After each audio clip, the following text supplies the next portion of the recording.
We are living in an age of enlightenment, constantly discovering new things about the brain and its remarkable process. Welcome to Flourish. I'm Diane Planidin, and you're in the right place if you're ready to create an inspired life.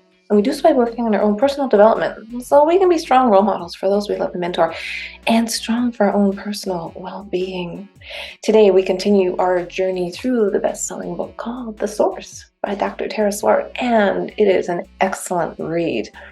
And it's important to understand the superpower that is within all of us, because it's fascinating. The reason we have a choice is because we have this superpower. She says,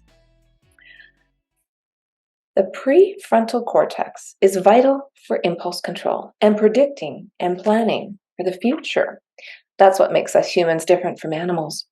All our thoughts are emergent from the chemical and electrical signals that pass across synaptic gaps between our neurons. The more connections we make, the more we're able to unlock the source. And you do that by building pathways. And as pathways become stronger and more established over time, and with repetition, these become the habits and behavior patterns that we may or may not be consciously aware of. Neuroplasticity means we can disrupt and refine these patterns well into adulthood. Disrupt the patterns. It takes time, it takes repetition, but you can change these patterns, and you do that through neuroplasticity, whether it's good or bad. And that crown jewel I was just talking about, the prefrontal cortex, is what makes it all possible. That's why other species, other mammals, do not have the same connections that humans have. I think that's interesting. And I'm not going to get into a lot of technical jargon from the brain, but I'm just going to give you little tidbits from this chapter, because once you know about this, then you know you have the power to change. She begins with each tiny little human being being a true miracle from the moment it enters our world, and what happens next, especially in the first 2 years, as the brain rapidly develops and we learn to walk and talk. It's incredible. Babies' brains grow by approximately 1% each day for the first weeks after birth. Overall, they grow about 64%, from about a third of adult size to over half in the first 3 months. That is amazing. And then she talks about the cerebellum, and it's tucked back in the nape of the neck and is involved with movement and critically with balance, and is the fastest growing region early on, more than doubling in the first 3 months of life. We see the effects of the cerebellum being disturbed when people are drunk, as alcohol affects that part of the brain significantly. Yes, that is a peril of alcohol. It limits our senses, it throws us off balance, and it can impair our judgment, also reduce our inhibitions. So that's impact, because there is no barrier between the blood and the brain when it comes to alcohol. That's a very important thing to keep thinking about and reminding ourselves about. She goes on to say, broadly, there are visual, auditory, and even language centers and more in the brain, but all functions rely on complex networks to fire simultaneously, and like a fingerprint, the maps in each of our brains for all the functions will be unique and dynamic. That was a fun tidbit I had no idea about. I mean, I knew about the fingerprint, but I didn't realize that we're all very unique when it comes to our brains as well. But that totally makes sense. So she goes on to say the prefrontal cortex is at the very front of the cortex and head and governs logic and creativity. It has increased in size as humans have evolved, is involved in purpose and responsiveness to the outside world, risk-taking, and the ability to work towards a goal, often linked to what we call higher level thinking or executive function. When the prefrontal cortex is not functioning optimally, we become more distracted, forgetful, disinhibited, inattentive, and emotionally erratic. We maintain the same old narrative in our head and tend to continue to repeat previous patterns of behavior, even in the face of change around us. Is this sounding familiar? That's what she says. It's really important to stay healthy and focus on brain health. Beginning in the new year, I'm going to do an entire series all about brain foods and what you can do for optimizing your health. But right now, we're just going to focus on the source, the brain, and just give you a little background information so you can use that superpower. Being able to consider opposing views in our mind and come up with new solutions and responses is one of the highest functions of an optimized brain. We can learn to do this by leveraging whole brain thinking through the association cortices, integrating our senses and using abstract thinking to see patterns that are not obvious. When the source, your brain, is functioning at its full capacity, it creates space for new connections to develop as our pathways work together, laterally and holistically. Creative thought is free to flourish rather than being shut down by the brain that's stuck on autopilot. Now, the autopilot part of the brain is very important because if you had to think about what you do every moment of the day, I don't think you'd get anything done. You don't think about walking. You don't think about riding a bike. You don't think about all those functions you do that are on autopilot. But that's the magic of the brain, is you can program it through repetition to make those connections, whether they're good or bad, yourself. You're in complete control. That is magic. That is the difference. She also goes on to talk about the limbic system. Tucked away deeper inside the brain and about the size of our fists is the limbic system, the more primal, emotional, and intuitive parts of our brain, where our non-conscious habits and behavior patterns are stored. This is the part of the brain that is crucial for us to harness in order to fully maximize the source. So it's associated, as I was mentioning, with your behavior, emotion, motivation, and creation of long-term memories. Mastering our emotions is key to unlocking the source, especially in the modern world, where the powers of emotion and instinct have been sidelined by an overemphasis on logic and analysis. We have become heavily biased in favor of logic when it comes to making decisions and measuring success. This is often at the expense of our deepest wants and needs. Mastering our emotions is key to unlocking the source. And I did a really good episode based on Robert Greene's best-selling book, The Laws of Human Nature, all about emotions and how if you can harness your emotions, if you can master controlling them for yourself, you will unlock that superpower. This particular chapter does go into a lot of science about brain chemistry, etc., but I'm just going to give you a few little tidbits. We're not going to get into the lingo here. She talks about the neurotransmitters, and our moods, emotions, and drives are absolutely correlated. We can take back the power to moderate our very physiology through how we think and look after our bodies, rather than remaining at the mercy of the levels, supply, quality, and flow of the various chemicals. The source will help us to learn how to think abundantly, smile until we're happy, exercise to improve mood, learn to delay gratification, and meditate to allay anxiety. The key to maximizing the source is to allow each of the neurotransmitter pathways of the brain to fire up while maintaining a level of balance and counterbalance between them. Where do you start? How do you do this? Well, she talks about self-care. You can do this literally based on how well you take care of yourself. She says the source needs our help to maintain its focus and maximize its efficiency. This is where changes to our lifestyle, everything from the foods we eat Number of hours each night we sleep and physical exercise we get can bring huge incremental gain. She begins by talking about rest. 7 to 8 hours of sleep. And as you get older, that can get a little more difficult because your body might be ready to sleep that long, but your mind might get going.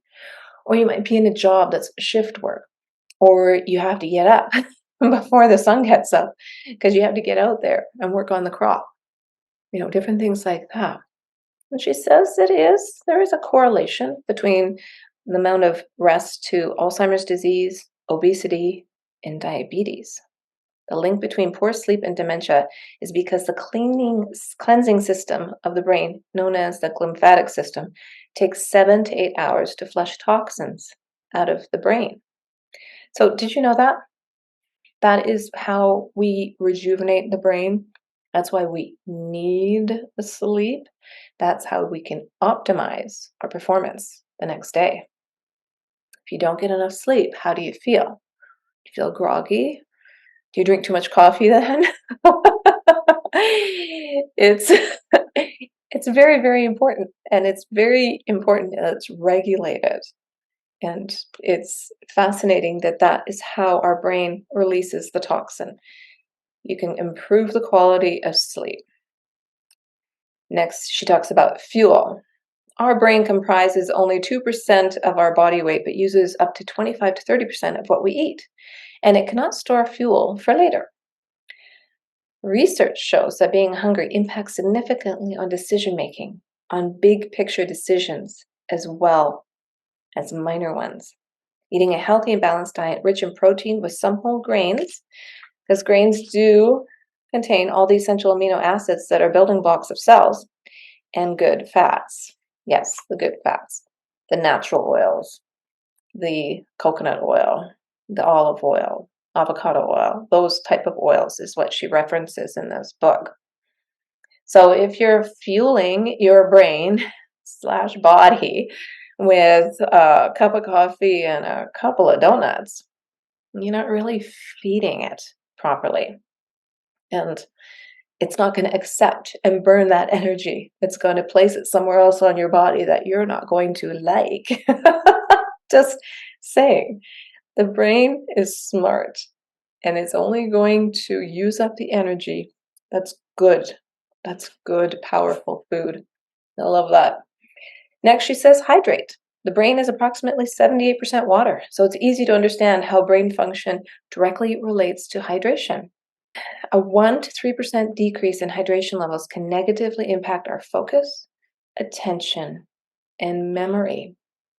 That's why every child should carry a bottle of water, and every adult. And the next thing she says is oxygenate.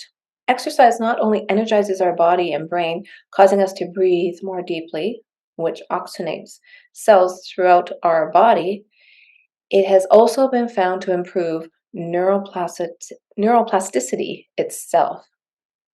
It makes the brain more agile. Those who exercise have better, higher brain functions like emotional regulation and flexible thinking, and are better able to quickly switch between tasks. I like that. Start the day. If you're going to school, walking to school, work, any type of physical activity that you can just sneak in there every day, 5 minutes, an hour, depending on your schedule.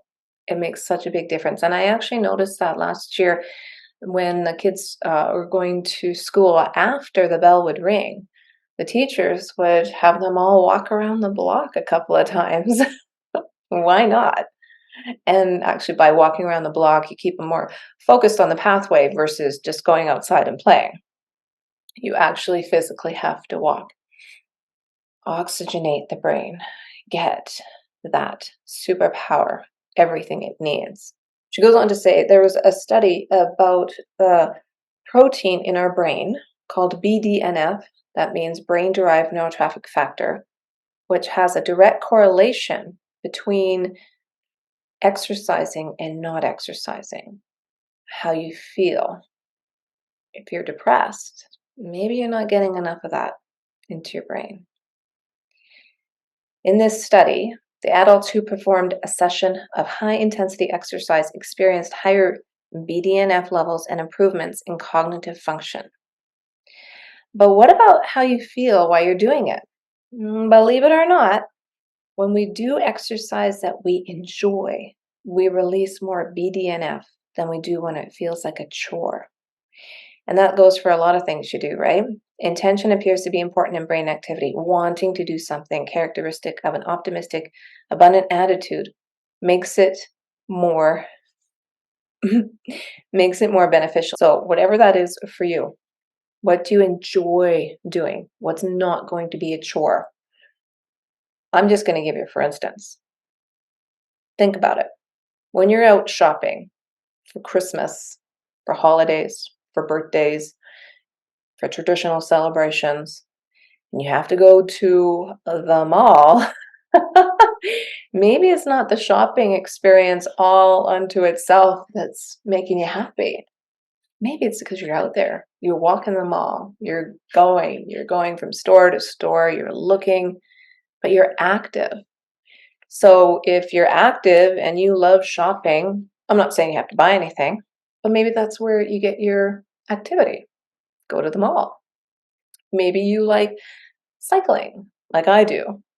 I'm Peloton crazy woman. So that's my go-to happy place for exercise. Some people like running, the treadmill. Even if you just want to walk the dog, you're going to have a happier brain, and as a result, be more powerful because of it. And that's why this book was my choice as the game changer for the end of the year, to set yourself up for success come the new year. Once all the holiday partying, etc. is done and January 1 hits and you're like, whoa, I think I ate too many donuts and that wasn't good for my brain. This is the groundwork that's going to set you on the right path. And finally, she talks about clean your environment. Is your home calm and happy? Is it somewhere you can think clearly? Is my workspace somewhere I can be creative and focused? A home environment that offers a pleasant sensory experience is one that will help you feel calm and secure, a space to recover from stresses and worry. Although factors such as these are not as significant to our well-being as the amount of sleep we get, they will still impact on our energy, motivation, and self-image. Ensuring that you minimize clutter will help you feel in control, and the more organized you can feel, the more you surround yourself with beauty, the more you get up, turn around, make your bed. First thing of the day, look what you've accomplished. You've already accomplished something. And you've heard this in many, many, many motivational speeches. You begin the day with a win, the rest of your day is going to look amazing. So now that you have identified areas for improvement, pick something on that list, right? Turn to the back of your journal or your to-do list, everything you want to change from now on. You're doing everything you can to support your brain in sleeping, eating well, drinking enough water, exercising regularly, and cleaning up your environment.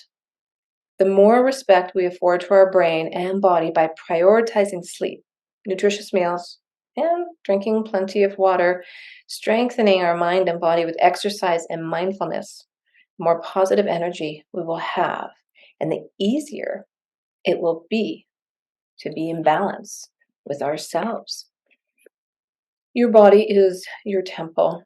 Your brain runs your body.